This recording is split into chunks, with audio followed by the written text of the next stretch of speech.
Muy bien, entonces buenas tardes a todos. Hoy me toca compartir con ustedes acerca de los pasajes de Juan capítulo 15 y versículos 12, perdón, 16, 15, 16 a Juan 16, 4. Pero para poderle dar un mejor sentido a esta predicación, voy a estar extendiendo un poquitito algunos versículos tanto al inicio como al final. Es decir, realmente vamos a estar examinando desde Juan capítulo 15, versículo 12, hasta Juan 16, versículo 6, y los vamos a estar viendo en cuatro secciones o cuatro bloques. ¿Sí? Entonces, vamos a empezar con el primer bloque de versículos, que es Juan 15, versículos 12 al 17. Y dice lo siguiente: Este es mi mandamiento, que os améis unos a otros, como yo os he amado. Nadie tiene mayor amor que este, que uno Alexa, ponga su vida apágala. por sus amigos. Vosotros sois mis amigos, si hacéis lo que yo os mando. Ya no os llamaré siervos, porque el siervo no sabe lo que hace su señor, pero os he llamado amigos, porque todas las cosas que oí de mi Padre os las he dado a conocer. No me elegisteis vosotros a mí, sino que yo os elegí a vosotros, y os he puesto para que vayáis y llevéis fruto, y vuestro fruto permanezca, para que todo lo que pidiereis al Padre en mi nombre, Él os lo dé. Esto os mando, que os améis unos a otros. A este se le puede considerar el undécimo mandamiento, que nos amemos unos a otros. Ciertamente el cristiano que permanece en Cristo, obviamente debe llevarse bien con otros creyentes. Realmente el amor por los hermanos es una marca o es un sello del discípulo verdadero. En estos pasajes Jesús llama a sus discípulos amigos y eventualmente vemos que con su propia muerte en la cruz les demostraría su profundo amor por ellos. Por lo tanto, ahora ellos deben demostrar su amor para con él, amando a sus hijos, perdón, ¿sí? Sus condiscípulos. ¿Qué características generales podemos ver en los que se dicen ser amigos? Bueno, los amigos se aprecian, se quieren y se ayudan mutuamente. Y en este pasaje, la obediencia que Cristo nos está pidiendo a nosotros no es la de un esclavo, sino la de un amigo. Él dijo, vosotros sois mis amigos. Y debido a que somos sus amigos y que permanecemos en Él, es que estamos ahora en condiciones de conocer su voluntad y sus secretos. En Santiago capítulo 2 y versículo 23 nos dice que Abraham creyó a Dios y le fue contado por justicia y fue llamado amigo de Dios. Abraham fue amigo de Dios y el Señor le comunicó o le mostró sus planes en relación a la destrucción de Sodoma y Gomorra, por poner un ejemplo. Cuando tú le entregas tu vida al Señor, Dios te ama, pero te ama no solamente como Dios, sino como Padre. Y es bajo ese amor que todo creyente puede soportar y eventualmente despreciar el odio de todo el mundo. El mismo tipo de amor con que el Padre amó a Cristo, quien fue totalmente digno, es decir, sin pecado, es el mismo tipo de amor con que amó a sus discípulos, aunque estos eran totalmente indignos y llenos de pecado.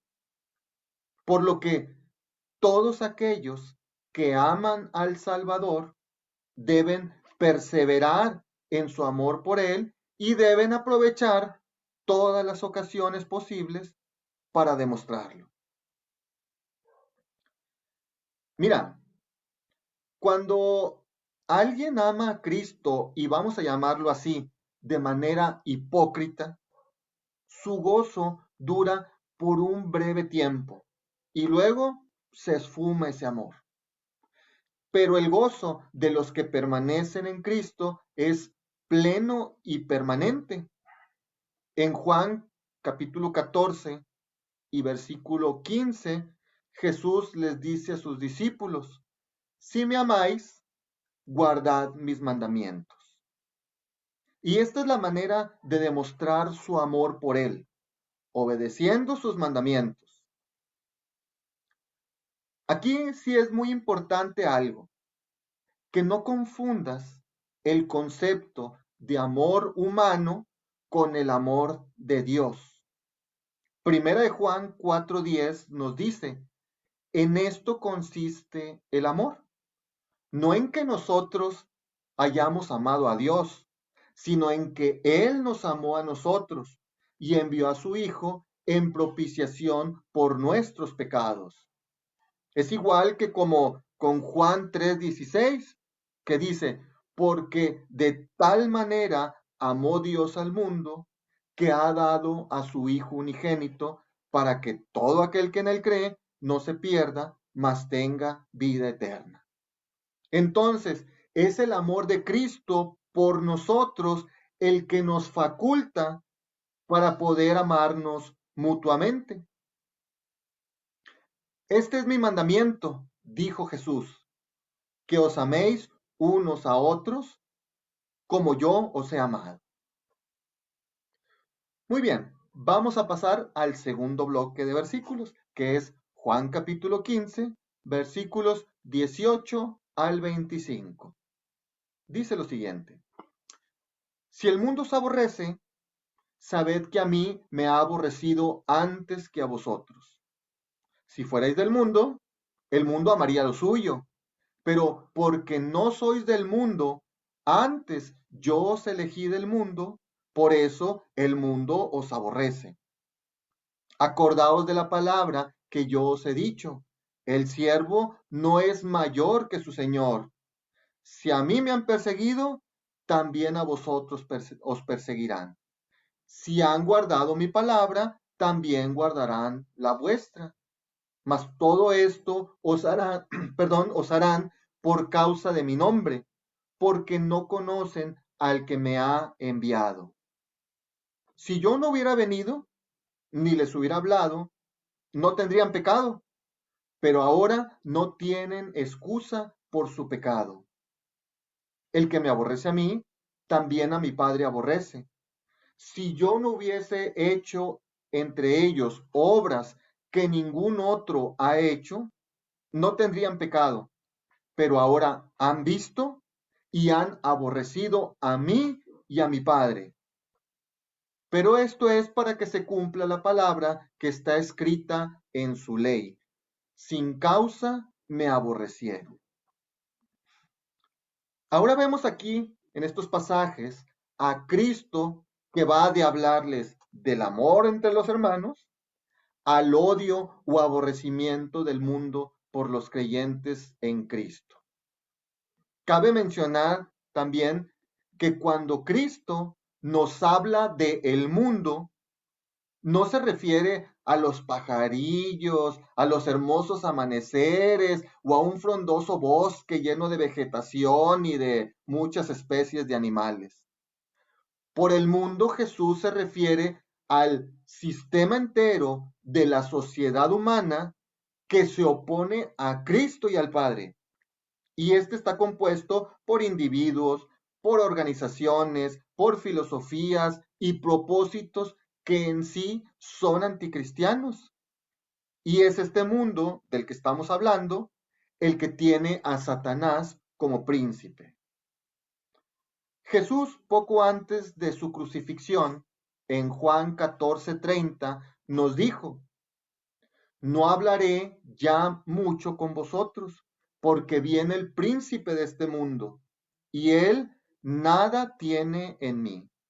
Y aquí se está refiriendo obviamente a Satanás, que es el archienemigo de Cristo. Pero quizá te preguntarás, ¿por qué el mundo aborrece a los cristianos? Bueno, antes que nada es porque el mundo aborreció a Cristo primero y ahora nosotros le pertenecemos a Cristo. En primera de Juan, capítulo 3, versículo 13 nos dice, hermanos míos, no os extrañéis si el mundo os aborrece. Bueno, eso nos lo está diciendo de una manera muy clara. No se extrañen si el mundo nos aborrece. La segunda causa por la que el mundo aborrece a los cristianos es debido a que ya no pertenecemos al mundo. En relación a los incrédulos, en primera de Juan 4:5 dice, ellos son del mundo, por eso hablan del mundo y el mundo los oye. Pero en relación a nosotros, los creyentes, Jesús dice en Juan 17:14, yo les he dado tu palabra y el mundo los aborreció, porque no son del mundo, como tampoco yo soy del mundo. La tercera causa por la que el mundo aborrece a los cristianos es porque el mundo ha decidido rechazar la palabra de Dios. En Juan 15:20 ya lo vimos, dice, acordaos de la palabra que yo os he dicho, el siervo no es mayor que su señor. Si a mí me han perseguido, también a vosotros os perseguirán. Si han guardado mi palabra, también guardarán la vuestra. ¿Sí? Entonces, el mundo decidió rechazar la palabra de Dios. La cuarta causa por la que el mundo aborrece tanto a los cristianos es por el desconocimiento que el mundo tiene acerca del Padre. En Juan 16, versículos 1 al 3, dice, estas cosas os he hablado para que no tengáis tropiezo. Os expulsarán de las sinagogas y aún viene la hora cuando cualquiera que os mate pensará que rinde servicio a Dios. Y harán esto porque no conocen al Padre ni a mí. Y la quinta causa por la que el mundo aborrece a los cristianos es debido a que Cristo ha expuesto el pecado del mundo. En Juan capítulo 3 y versículos 19 al 20, Jesús dice, y esta es la condenación, que la luz vino al mundo y los hombres amaron más las tinieblas que la luz porque sus obras eran malas. Porque todo aquel que hace lo malo aborrece la luz y no viene a la luz para que sus obras no sean reprendidas. Pero mira, mientras que los cristianos estén o estemos físicamente en el mundo, eso no significa que espiritualmente pertenecen al mundo. En relación a esto, todavía es aplicable aquella vieja ilustración del barco y el agua, que dice, no es malo que el barco esté en el agua, pero cuando el agua se mete al barco, aguas o cuidado, ¿verdad?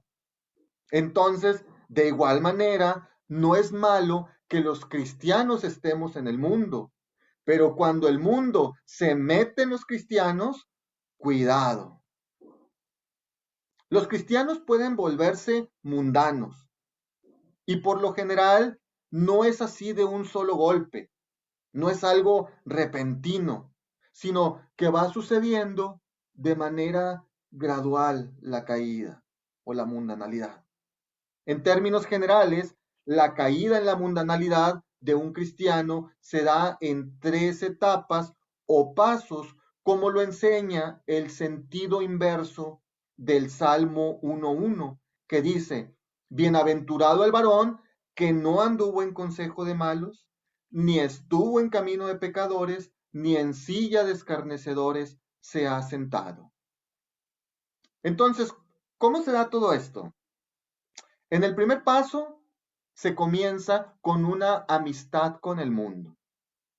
Es decir, el creyente quiere empatizar con el mundo. Pero Santiago 4:4 dice, oh almas adúlteras, ¿no sabéis que la amistad del mundo es enemistad contra Dios? Cualquiera pues que quiera ser amigo del mundo, se constituye enemigo de Dios. En este caso, el creyente anda en el consejo, es decir, escucha a aquellos que no conocen a Dios, pero que tampoco quieren conocerle. En el segundo paso, añade a la amistad el amor por el mundo. Pero primera de Juan, capítulo 2, versículos 15 al 17, dice, no améis al mundo, ni las cosas que están en el mundo. Si alguno ama al mundo, el amor del Padre no está en él, porque todo lo que hay en el mundo, los deseos de la carne, los deseos de los ojos y la vanagloria de la vida, no proviene del Padre, sino del mundo. Y el mundo pasa y sus deseos, pero el que hace la voluntad de Dios permanece para siempre. En este punto, el creyente no solamente está escuchando el consejo de los pecadores, sino que ahora vive habitualmente o convive habitualmente, perdón, con ellos, con aquellos que practican el pecado. Y en el tercero y último paso, el creyente termina por vivir en conformidad con el mundo, contrario a Romanos 12:2, que dice, no os conforméis a este siglo, sino transformaos por medio de la renovación de vuestro entendimiento, para que comprobéis cuál sea la buena voluntad de Dios, agradable y perfecta. En este punto el creyente vive en un compañerismo tan íntimo y profundo con los pecadores que termina por hacer lo mismo que ellos hacen, o aún cosas peores. Algo que te debe quedar muy claro es que un cristiano caído es peor que un incrédulo, porque el incrédulo hace las cosas por su ignorancia en relación a Dios, pero el creyente lo hace de manera consciente. Mira, nada obstaculiza más nuestro gozo en el Señor que el amor por el mundo. Cualquier cosa en nuestras vidas que nos impida disfrutar del amor de Dios y de hacer su voluntad, debe ser considerada por nosotros como mundana y por lo tanto debiéramos desecharla. Pero quizá tú en este momento te preguntarás, bueno, ¿por qué la voy a desechar? ¿Qué tiene de malo? Pues bueno, porque vivir para el mundo es negar la cruz de Cristo. Nuestro actuar como creyentes debiera ser como el del apóstol Pablo cuando decía en Gálatas 6:14, lejos esté de mí gloriarme, sino en la cruz de nuestro Señor Jesucristo. No me voy a gloriar en ninguna otra cosa más que en la cruz de nuestro Señor Jesucristo. Pero no sé si alguna vez te has preguntado lo siguiente. Si el mundo aborrece tanto a Cristo, entonces, ¿cómo puede un cristiano amar tanto al mundo? Mira, hay algo que quizá tú no has sido consciente en todos los años de creyente, todos tus años que tienes de creyente. Y es que en los versículos 22 al 24 de Juan capítulo 15, Cristo asienta el principio básico de que la revelación de parte de Dios a nuestras vidas no solo trae conocimiento a nosotros, sino que también trae una responsabilidad en sí. Lucas 12:48 refuerza este punto cuando dice, porque a todo aquel a quien se haya dado mucho, mucho se le demandará. Y al que mucho se le haya confiado, más se le pedirá. Entonces, sus palabras y sus obras revelan, por un lado, la voluntad de Dios y por otro lado, la pecaminosidad de los hombres, por lo que la humanidad en general, al tener conocimiento y conciencia de esto, no tiene excusa de su pecado.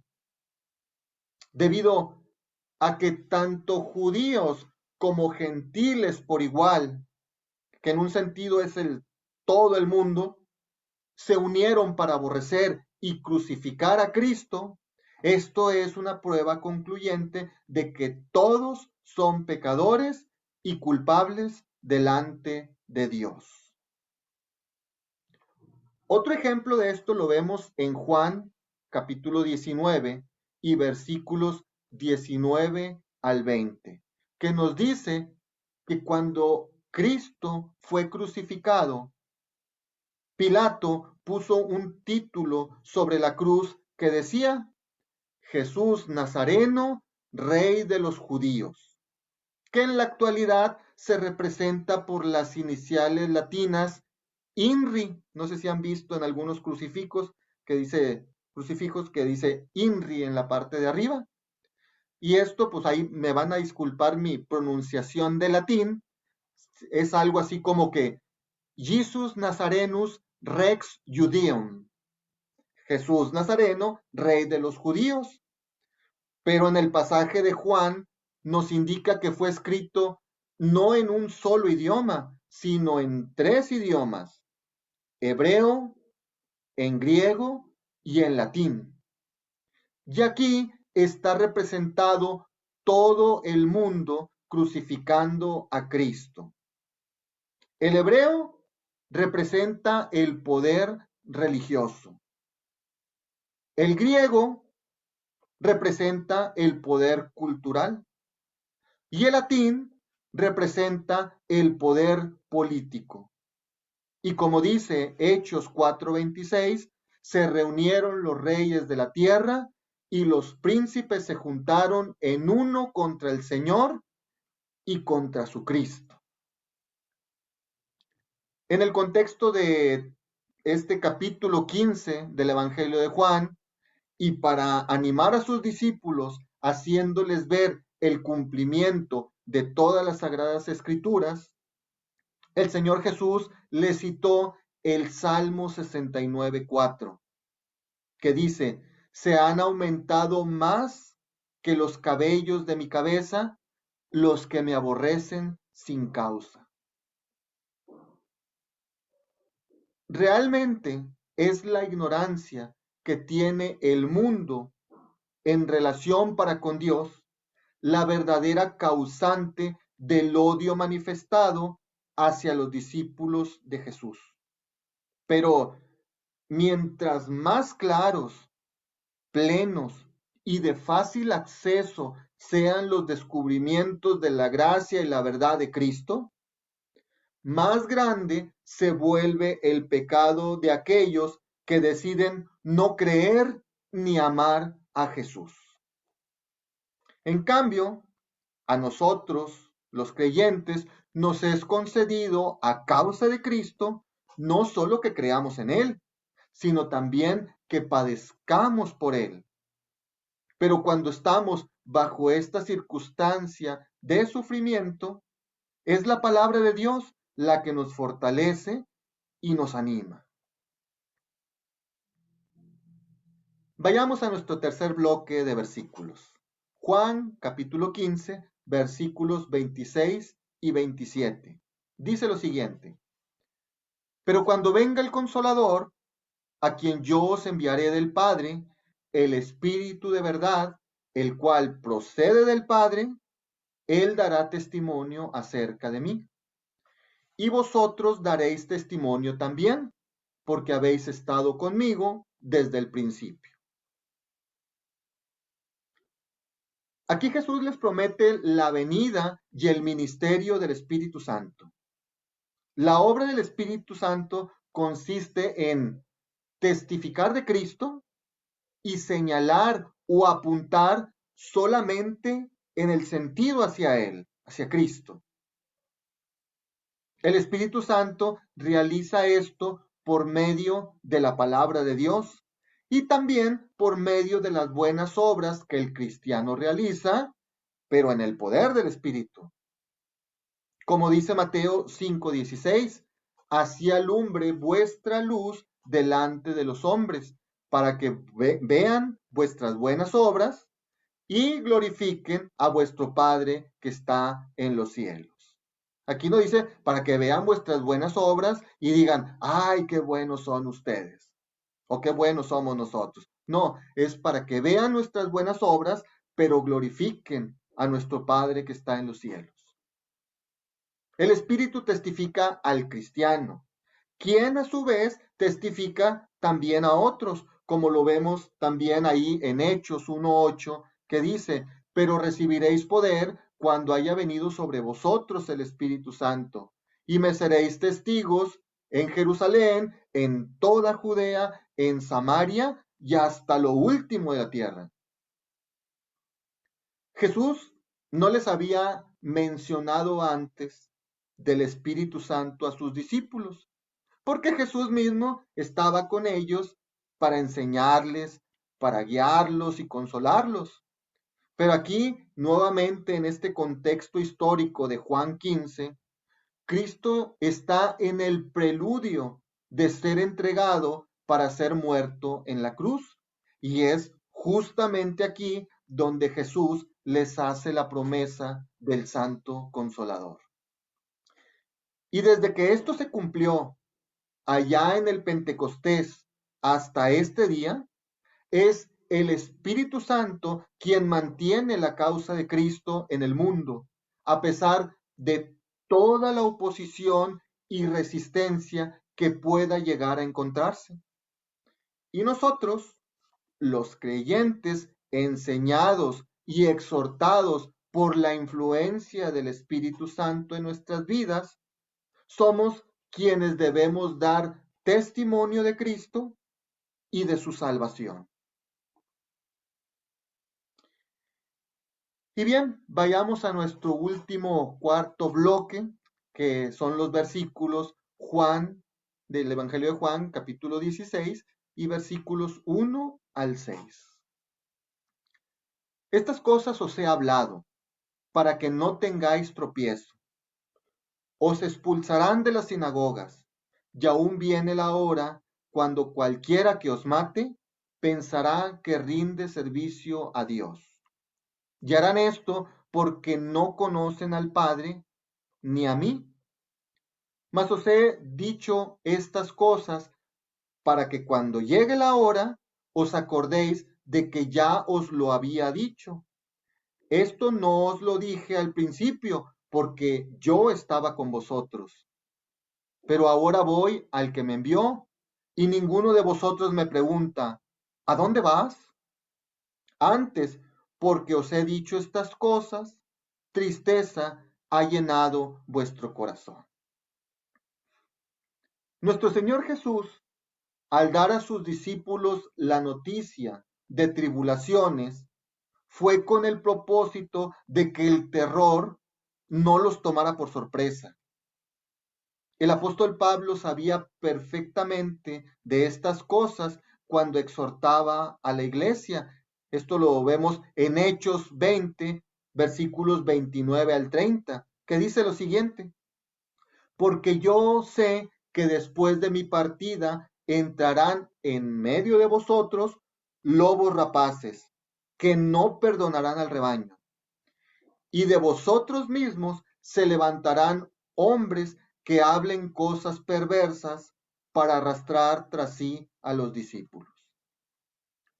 Aquí se nos enseña que algunos enemigos del creyente vendrían de afuera de la iglesia como lobos rapaces. Pero otros que también son enemigos reales vendrían de los que están al servicio de Dios, fingiendo celo por el Señor, pero ninguno de los dos casos aminora el pecado en que incurren los que son perseguidores de los verdaderos creyentes en Cristo. Pero así como fue Jesús en sus sufrimientos, así también nosotros, sus seguidores, cuando nos encontramos en nuestros sufrimientos, debemos mirar al cumplimiento de toda la escritura, donde podemos llevar en el cuerpo siempre por todas partes la muerte de Jesús, para que también la vida de Jesús se manifieste en nuestros cuerpos, como dice allá en 2 Corintios 4:10. Muchas veces la gente se pregunta dentro de sí, ¿de dónde vienen los problemas? ¿O por qué tenemos tantos problemas?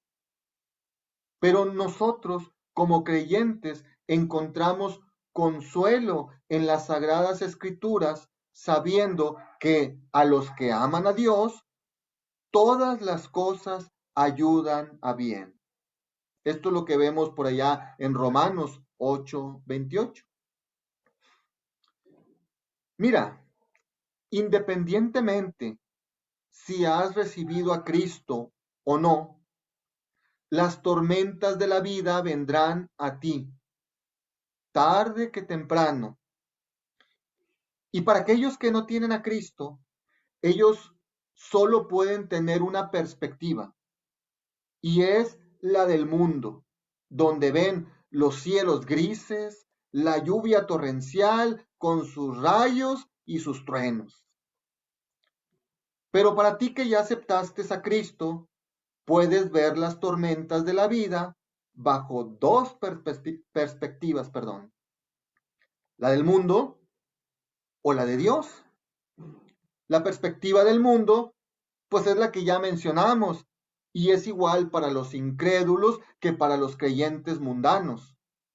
Pero la perspectiva de Dios es la que está por encima de las nubes, donde puedes ver un cielo totalmente claro y limpio.